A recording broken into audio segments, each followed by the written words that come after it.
And God said, let the earth bring forth grass, the herb yielding seeds, and the fruit trees yielding fruits after his kind,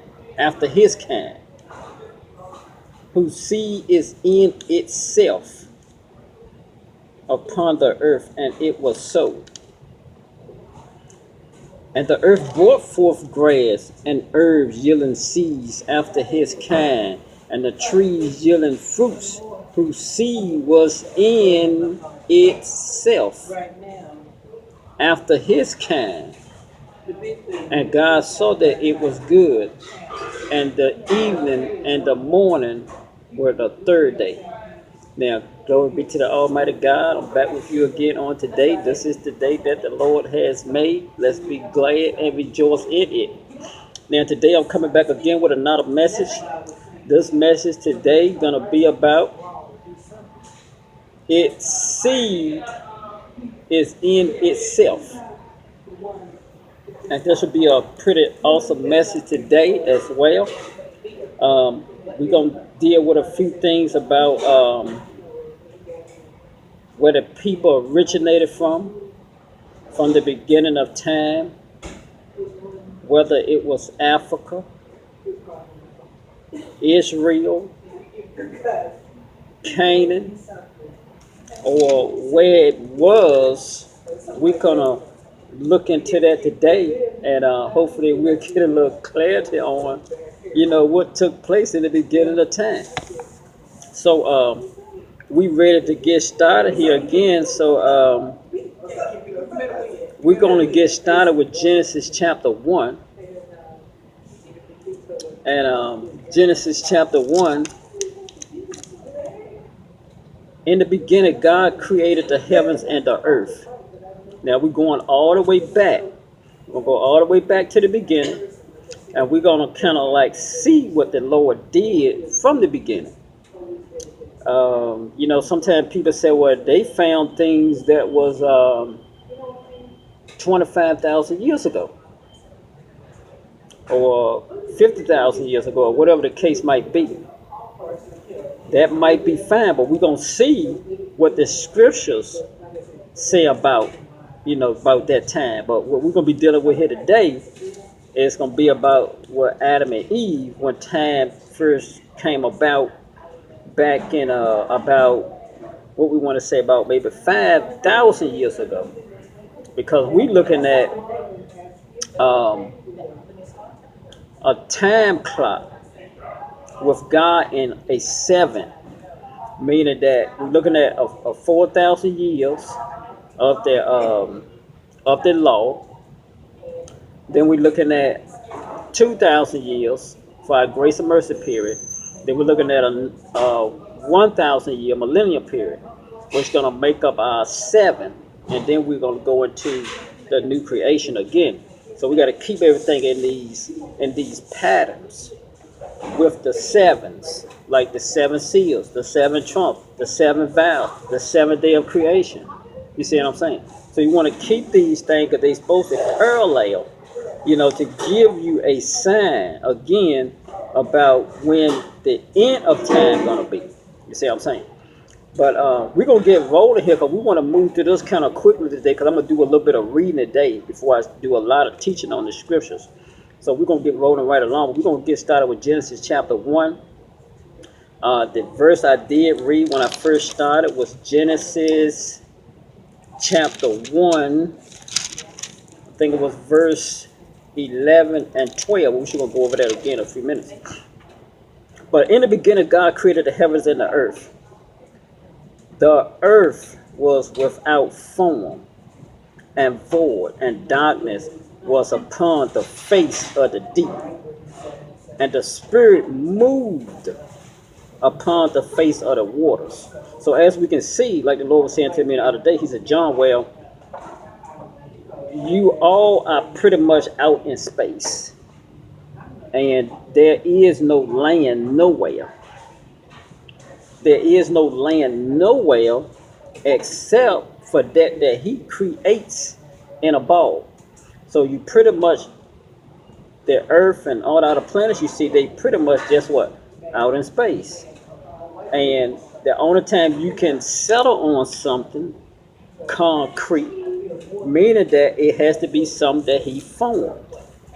So that's the only way you can get a stable grain. It has to be something that the Lord formed and put together. Okay?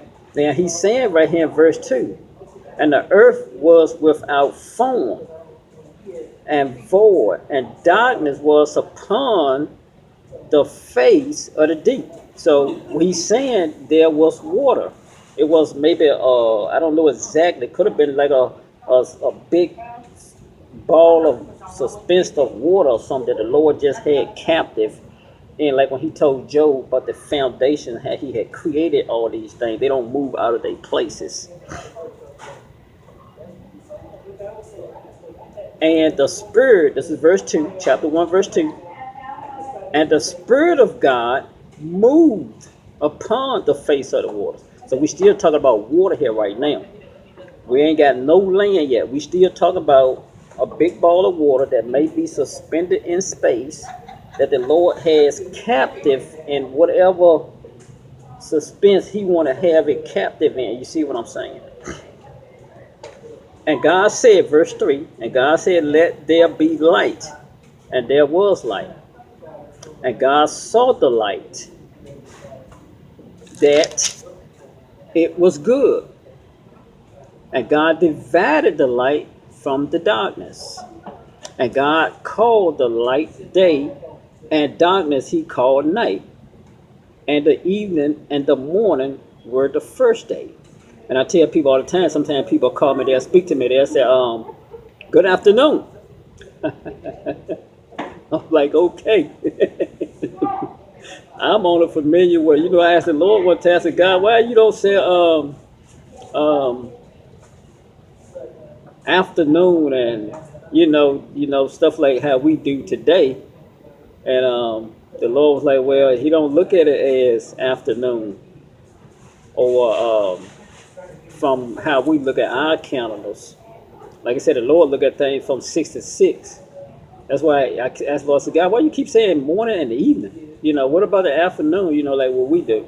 But the Lord is saying everything run in a 12-hour cycle where he was looking at how he was looking at it.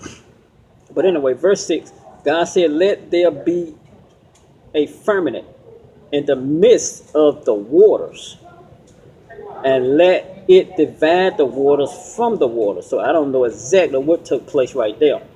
But anyway, the Lord ain't gave me that yet. But like I'm saying, we still dealing with what? We still dealing with water. And God made the firmament and divided the waters which were under the firmament from the waters which were above the firmament. And it was so. Verse 8, and God called the firmament heaven, and the evening and the morning was the second day. And God said, let the waters under the heaven be gathered together unto one place, and let the dry land appear. So now we dealing with land. And we're going to come back to that again when we start talking about the creation of the animals, and we start talking about the creation of man. We're going to see how the Lord formed the sea, the things in the water, and how he formed the things with the dirt. But now, right now, in verse 9, we get ready to get into what? We get ready to get into the dry land. You see what I'm saying? And God said, verse 9, and God said, let the waters under the heaven be gathered together unto one place, and let the dry land appear, and it was so. And God called the dry land earth. He didn't say Africa, United States, Europe, Asia. He didn't name none of that stuff like that. The Lord didn't put that stuff together like that. When he looked at it, he looked at what? Let's go back to verse 10 real quick.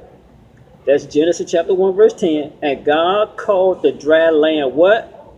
Earth. He's looking at a whole earth. He's looking at one picture.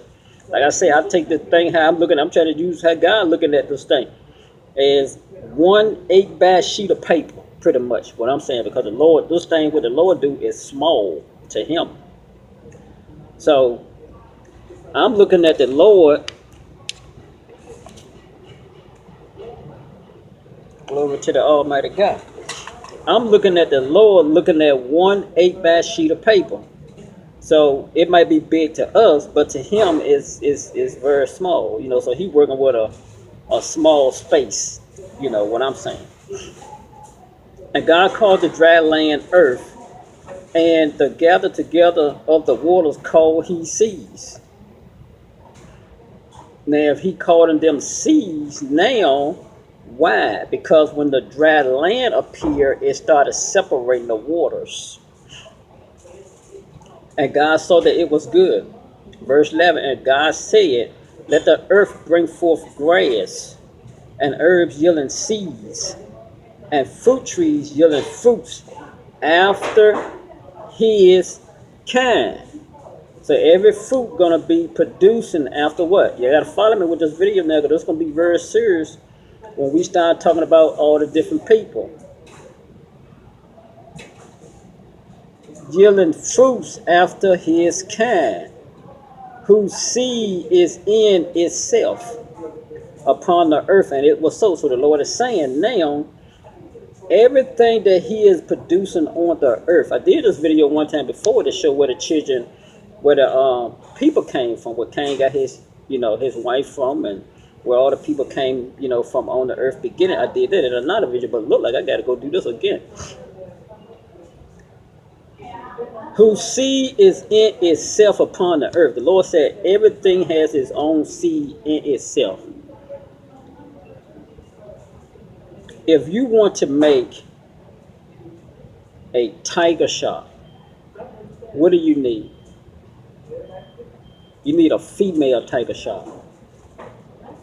Not two black sharks that's going to change into a tiger shark. No, its seed is in itself. Verse 12, and the earth brought forth grass and herbs yielding seeds after his kind, and the tree yielding fruits whose seed was in itself. I don't care if it's a piece of grass this big. You can go out and look on your lawn and see you have different grass seeds that just come up by themselves. And they're going to produce after themselves. That's why you see people run to the store and say, well, now I need to get some of those killing stuff to kill these weeds. Because these weeds coming up in my grass. Why? They are different kind. They are different sort. And its seed is in itself. And that grass will keep producing what? That same weed that you need to kill. Because it ain't going to produce that grass that you want. Why? It's a different kind. It's a different sort. And the earth bore forth, verse 12, and the earth bore forth grass and herbs yielding seeds after his kind, and the tree yielding fruit whose seed was in itself after his kind, and God saw that it was good. And the evening and the morning were the third day. And again, if I didn't mention, the name of this video will be, its seed is in itself. That's what we're dealing with today. We're dealing with the seed that is in itself. Everything had to be reproduced after its own kind.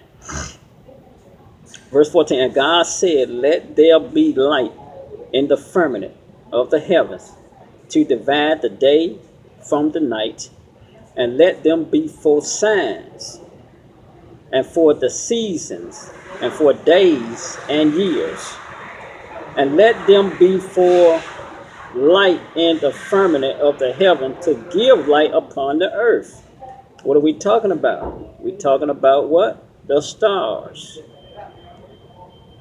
To give light upon the earth, and it was so. Let's make sure that these lights he's talking about here now is the star, because it could be talking about the moon and the sun as well. But we'll get into this a little bit more and we'll figure out exactly which one he's talking about. But it's either one of them three. And God made two great lights. Okay, now he's getting down to the lights. And God made two great lights, the greater light to rule the day, and the lesser light to rule the night. So we're talking about what? The sun and the moon. He made the stars also. God set them in the firmament of the heaven to give light upon the earth. So what we're saying again, God looking at what? He looking at Africa? No. You're not looking at Africa. You're looking at what? The earth, the whole thing. You're looking at the whole earth. You're not looking at one particular little place. He's dealing with an earth, like he deal with all earths. He's dealing with a whole earth. And to rule over the day, verse 18, and to rule over the day and to over the night, and to divide the light from the darkness. And God saw that it was good. And the evening and the morning were the fourth day.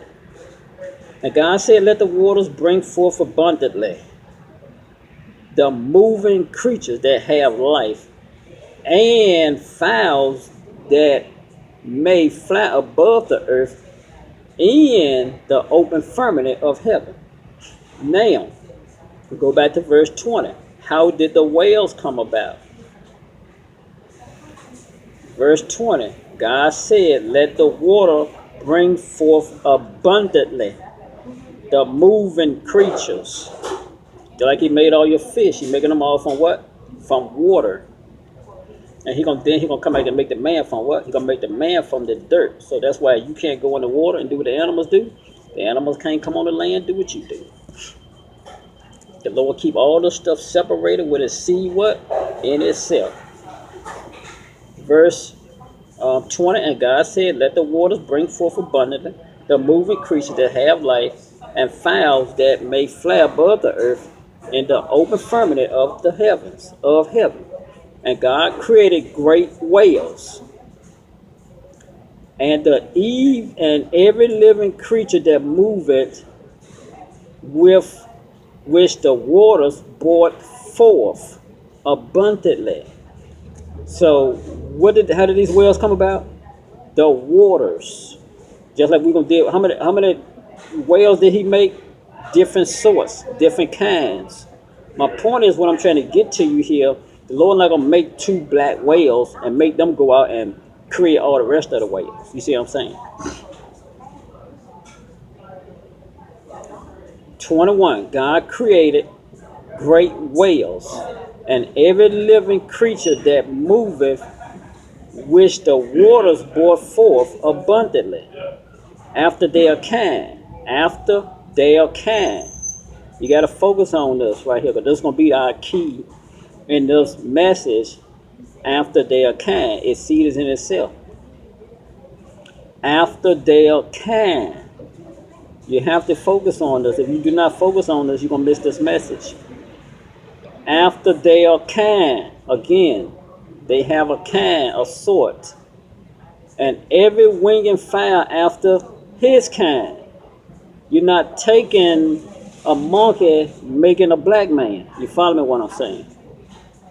Its seed is in itself, and it brings forth what? After its kind. The fowl after his kind. And God saw that it was good, because it reproduced it after its kind. And the Lord said, okay, this male, this female, it brought the same sort out as a baby. So the Lord said, oh, that's good. He had 2 white goats. It produced a baby. It came out another goat. The Lord said, oh, that's good. There was a black man and a black woman. They brought out a black child. The Lord said, oh, that's good. There was 2 hippopotamus. A male and his female. It had a child. When the child came out, it was a hippopotamus. The Lord said, oh, that's good. Now, can a crocodile bring an alligator? No. The Lord said, let it bring forth what? Its kind. Now, the human being can go and mess with that DNA, but you don't find these animals doing this stuff like how humans do. How they want to run around and sleep with the white woman, the Chinese woman, the Mexican woman. You know, they want to bring confusion, not the same kind there. They ain't even talking about the same kind. They talk about mixing up all kind of DNA here now. The Lord said when he did this thing, he did it so to be good, so the people would bring forth their own what? Their own kind. We're going to get into that about these people in a few minutes. That's where we're going. Verse 22. And God blessed them, saying, Be fruitful and multiply, and fill the waters in the sea, and let the fowls multiply in the earth. And the evening and the morning were the fifth day. And God said, verse 24, and God said to earth, and God said, Let the earth bring forth the living creature after his kind. He did not say that a monkey was going to change to a human. If you go get you two monkeys right now, put them in a cage, male and female, don't stay there just because somebody told you that an ape turned to a human. Don't stay there being stupid, waiting for that monkey to produce a human being. It don't happen. Don't worry about what the science is saying to you. Listen to what I'm saying to you with these scriptures. Man evolved from an ape. The word said a seed is in itself. Verse 24. And God said, Let the earth bring forth the living creature after his kind, cattle and creeping things, ants, lizards, snakes. You don't take two black snakes and then you got pythons, boa constrictors, moccasins, cobras. Don't make sense. It don't do that. What it do is bring forth another black snake. That's what it do. They're like a black man and a black woman. They're gonna bring forth what? Another black child. And a white man and a white woman, they're gonna bring forth what? Another white child. A Chinese and a Chinese woman will bring forth a Chinese baby. Just plain and simple. Stop trying to say that the black man originated out of Africa, which I'm gonna prove you wrong in about a few minutes. Stop saying the black man originated out of Africa and he went out and spread it throughout the whole earth, and because he was somewhere else, he changed it to a Chinese. Or he changed it to a Mexico, or he changed it to an Indian. He ain't changed it, none of his seed is in itself.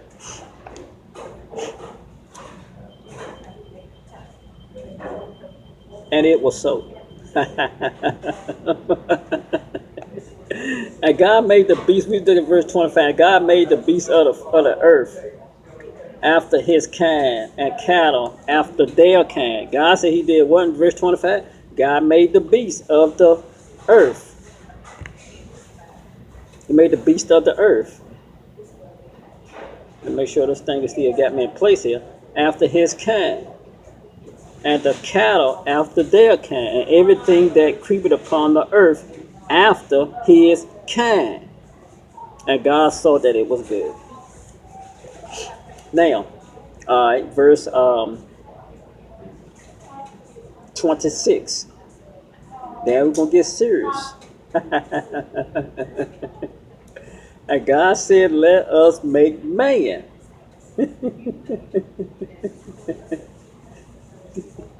Okay, y'all, hold on.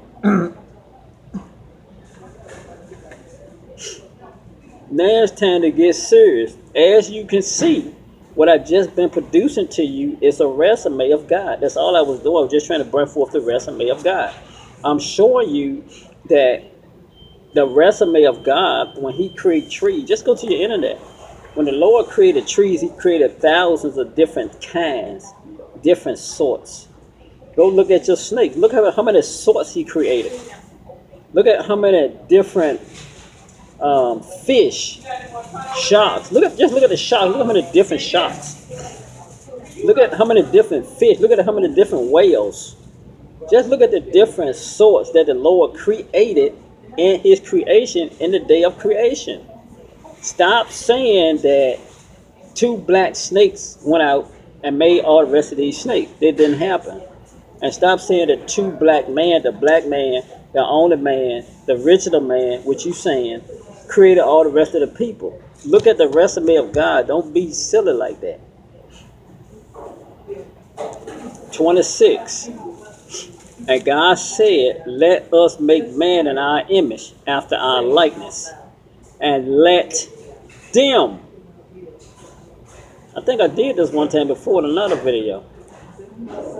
And let them have dominion over the fish of the sea, and of the fowl of the air, and over the cattle, and over all the earth, and over every creeping thing that creepeth upon the earth. Now that is real serious right there when he said over all the earth. So what I'm saying to you, what I'm seeing the Lord do, this might choke some. That's fine for right now. We'll let you catch up later. I'm seeing the Lord creating like he did with the rest of his creation. He didn't create one ant. He created different sorts of ants. He didn't create one dog. He created a lot of dogs, different colors, different sorts, different Doberman Pinscher, Rottweilers, German Shepherds, Bulldogs, Great Danes, whatever the case might be. Listen at what we're doing here. You see in different sorts, right? Why, when you get to the man, you see sorts no more? You only see one male and female. I don't understand. I don't understand why, out of all the creation we just went through, and out not what we just went through, but what you've been seeing for yourself.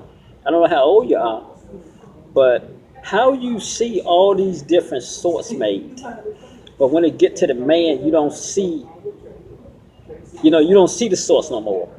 You don't see the Chinese male and female. You don't see the Russian male and female. You don't see the black Indian male and female. You don't see the African American male and female. You don't see the Haitian male and female. You don't see that no more. What happened when it got to the man? Why was people blocked it when they got to the man? Everything the Lord did in past before we got here to the man, he did all kinds, all sorts, and he said their seed was what? Their seed was in their cells. He made all of the people so that they will reproduce after themselves. That's why when he brought Adam forth, Adam named all the animals. He said, why did Adam need a wife? He needed a wife because he needed to reproduce after his kind, after his sort. Whatever kind he was. When the Lord created him, he had to reproduce after his kind. He had to reproduce himself, what I'm saying. Verse 26. And God said, let us make man in our image, after our likeness. And let them have dominion over the fish of the sea, and over the fowls of the air, and over the cattle, and over all the earth, and over every creeping thing that creepeth upon the earth.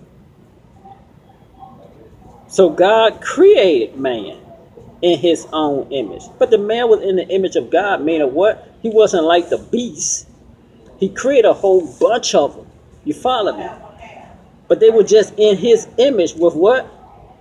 Flesh, soul, spirit. What the Lord saying. He's going to have what? A heart. He's going to have also what? What the Lord told him, go in the Garden of Eden, don't do what?